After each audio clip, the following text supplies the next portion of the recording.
Assalamu alaikum wa rahmatullahi ta'ala wa barakatuh. Good afternoon, welcome back.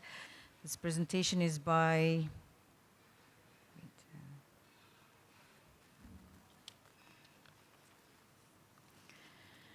Ms. Stella Cox, CBE, Managing Director, DD-CAP, London, UK, joining us virtually.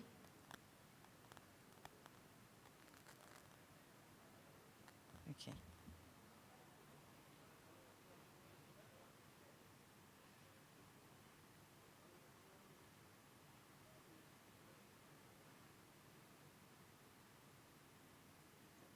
My thanks to the organisers of KLIFF for inviting me to speak to you today. I'm truly honoured by this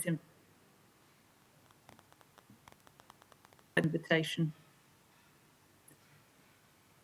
Honoured guests, distinguished speakers, ladies and gentlemen, we've just had the opportunity to hear about the outlook of the Islamic finance industry, and that's provided us with much food for thought.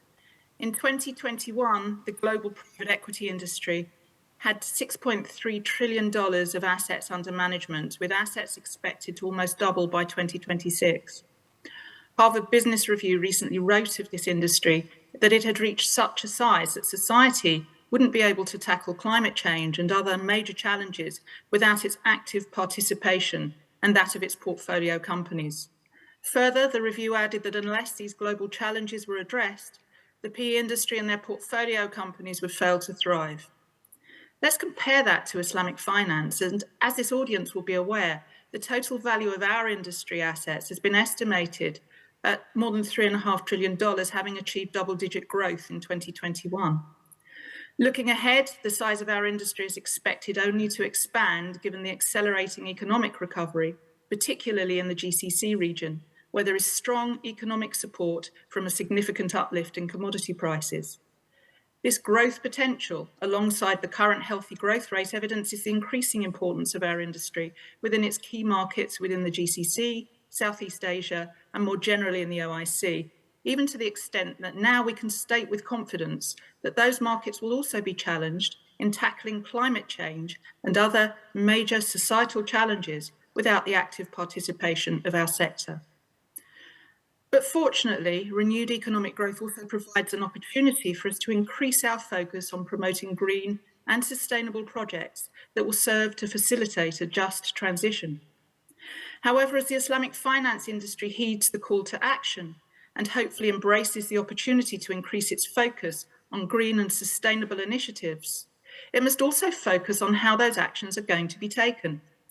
As a faith-driven financial community built upon compliance with Sharia-based principles, we uphold standards such as risk sharing above the taking of pure financial profit or unjust enrichment.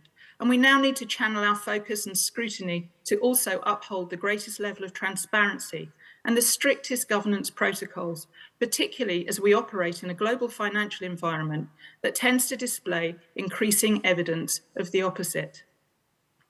However, if integrity isn't sufficient argument in itself, then the increasing attention to this subject matter by regulators worldwide should be. As recently as May this year, we learned of a dawn raid at the fund management arm of a major European banking group that was initiated by domestic financial authorities in Germany, having suspicion of misleading marketing claims for green and sustainable products having been made. Reports and analysis of financial regulator BaFin's investigation of this and other possible and similar breaches sits alongside the SEC in the US, also seeking enforcement against potentially misleading sustainability and green disclosures. Examples actually abound, but let's not fool ourselves that this is a problem limited to the US and to Europe, because it's not. Singapore's Deputy Prime Minister recently spoke about greenwashing becoming the bane of the global financial system, which, if not tackled well, could lead to an erosion of confidence in ESG products, which could impact financial stability.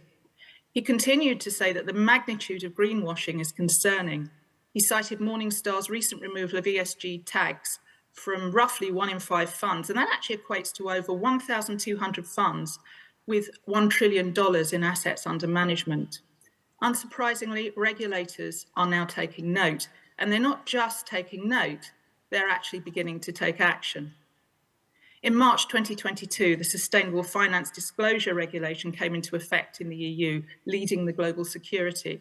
And in April 2022, Japan mandated listed firms to disclose climate risk in line with TCFD. Singapore and Hong Kong too have introduced similar rules. Further, in Singapore, the MAS is working to deploy artificial intelligence to identify misleading claims in corporate disclosures. In the UK, the FCA recently published information requiring firms to provide evidence of their ESG credentials. Of course, Malaysia has worked to stay ahead of the curve and is to be commended for her related regulatory frameworks, and particularly the one recently issued by the Securities Commission. I'll speak a little bit more about that later on. So with regulators responding, it makes perfect sense that industry bodies and standard setters are reviewing and revising their guidance to market accordingly. Last month, the Climate Bonds Initiative, CBE, published a revision of its green bonds methodology, explaining that the goal of the revision is to raise ambitions and reflect upon the evolving nature of the green bond market. CBI has tightened its criteria for more established sectors, whilst ensuring the methodology is consistent with the EU taxonomy. Further, the screening process for green bonds will now require additional disclosures, incorporating both a description of activity as well as relevant performance metrics. In June of this year, ICMA, the International Capital Markets Authority, announced new and updated guidance with regard to their own principles, and these include the green bond principles, the social bond principles, the sustainability bond guidelines, and the sustainability linked bond principles. These are considered to be the leading global standards for the $2.4 trillion sustainability and climate transition market. ICMA's updates now have definitions for green securitizations included. They've updated existing KPIs for sustainability-linked bonds, and there are new resources for climate transition finance. So a key point to highlight is that within these changes, ICMA has now expanded the scope of review for green bonds beyond the use of proceeds, and that could have impacts across our own Sukuk market. Under current guidance, Sukuk receive very similar treatment in terms of review and validatory procedures to conventional green bonds. Practitioners within our industry will know, however, that our Sharia compliant structures have unique features that distinguish them from conventional debt instruments. Those of us with experience of green and sustainable Sukuk issuance and other forms of Sharia compliant financing will also know that the unique features are not always taken into account currently when submission is made for a green or sustainable classification or certification. ICMA's revisions move beyond scrutiny of deployment of Sukuk proceeds.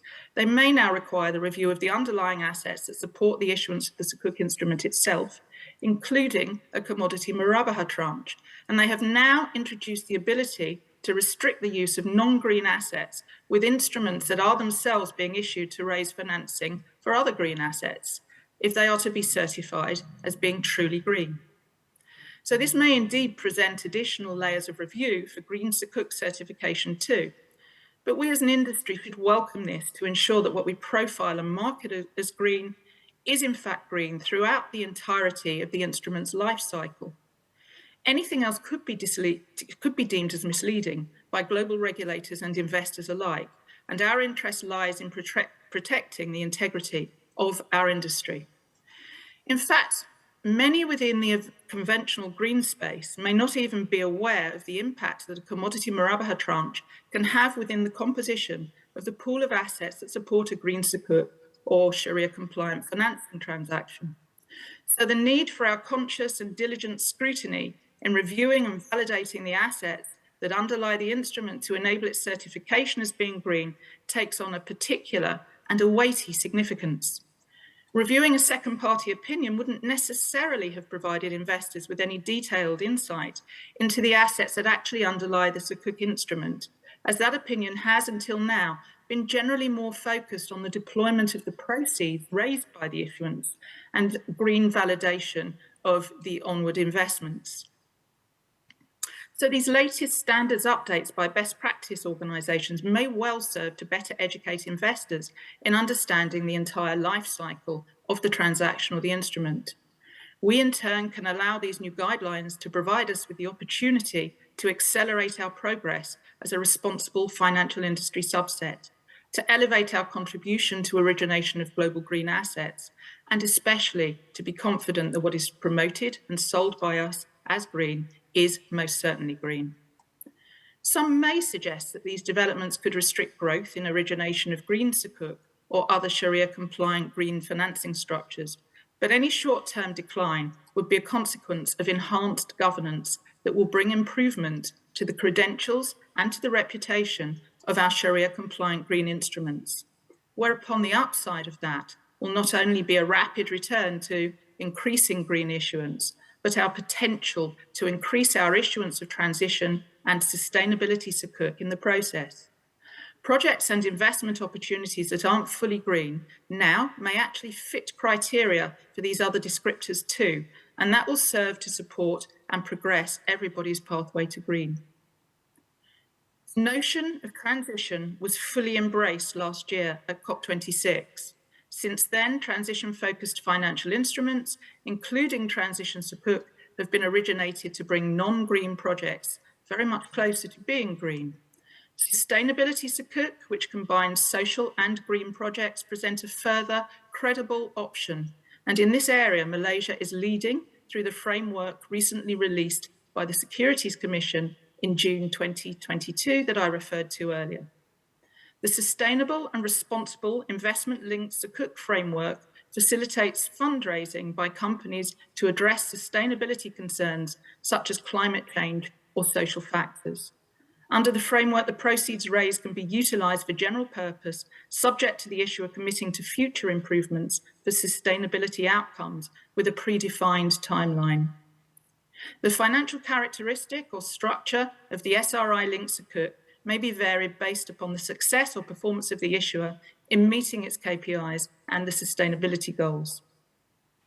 Many of us here today will recall a time, and not so long ago, when our industry stood still in the face of questions about the Sharia integrity of certain of its capital market instruments.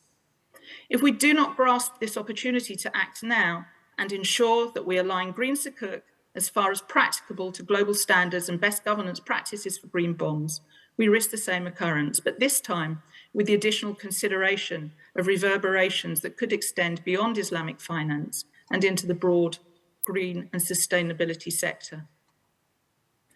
Stewardship of the earth and justice for people and planet is at the very heart of the Maqasid al-Sharia, and therefore it is only right that our market practitioners and authorities strive continually to enhance and build upon all pillars of our governance in the interests of ensuring and protecting credibility and our reputation, not only within our market environment, but with another global financial industry subset to which we are arguably most closely aligned. To echo the erudite words of the Deputy Prime Minister of Singapore, if the green and sustainable finance industry loses the faith of its investor base, it loses the ability to support the global efforts to meet emissions reduction targets, amongst other goals globally. COP26 had many focal points last year, but amongst them was that without the mobilisation of private capital, it would not be possible to take the actions necessary to limit the potential negative impacts of that for planet and for people. Government funding alone will simply not be sufficient, but we cannot mobilise significant amounts of private capital without providing full transparency and credible governance of the financial products that we are originating and promoting to support that just transition. So this is the way of the future. The theme of both ICMA and Climate Bond's recent work and standards revisions is the development of disclosure standards that are sufficiently robust to facilitate that transparency and develop full credibility within the processes and procedures evolving for determining and validating investments and financings as truly green. We as Islamic finance industry participants and practitioners should welcome these developments, and in my opinion, we should embrace them across our industry because we have a role to play in supporting global policy and agenda as perhaps we never have done before. I began my remarks today by discussing the growth potential of our industry, the expectation of strong economic growth in those economies central to Islamic finance, and that elevated commodity prices will continue to support this robust recovery in many of our core markets. Geopolitical concerns and monetary policy considerations from other economies could have impact, and that could limit growth potential, but there is still a collective view of a very positive future as the result of local economic expansion, government spending and investment. Perhaps the time is now here for more governments to consider allocating a greater portion of that windfall towards increased investment in sustainable and social projects. Again, at COP26, speakers emphasised the need for philanthropy to step in and fill the gap between the NGO creating grassroots projects and financial institutions by growing projects on the ground with local partners to make them scalable for wholesale investment.